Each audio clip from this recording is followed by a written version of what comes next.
Iran Israel যুদ্ধের মধ্যে ইরানের আকাশ সীমায় ১১টি মার্কিন MQ-9 রিপার ড্রোন বিধ্বস্ত হয়েছে। মার্কিন কর্মকর্তাদের বরাত দিয়ে CBS নিউজ এ তথ্য নিশ্চিত করেছে। একে যুদ্ধের ময়দানে যুক্তরাষ্ট্রের অন্যতম বড় সরঞ্জাম হারানো, ওদের স্বপ্ন পূরণে পাশে থাকতে পেরে আমরা গর্বিত, বা সামরিক ক্ষয়ক্ষতি হিসেবে দেখা হচ্ছে। মার্কিন প্রতিরক্ষা দপ্তর জানিয়েছে, সম্প্রতি আরও দুটি ড্রোন ভূপাতিত হওয়ার পর এই মোট সংখ্যা ১১তে দাঁড়িয়েছে।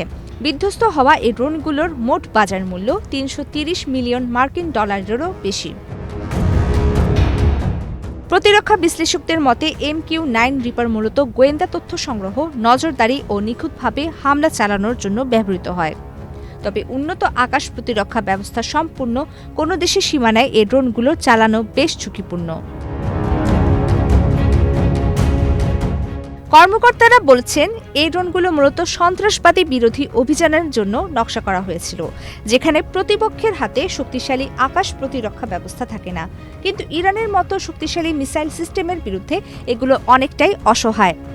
একটি রিপার ড্রোনের সর্বোচ্চ গতিবেগ ঘণ্টায় প্রায় ৪৮০ কিলোমিটার, যেখানে আধুনিক যুদ্ধ বিমানগুলোর গতিবেগ ঘণ্টায় ১২০০ থেকে ১৯০০ মাইলের মধ্যে।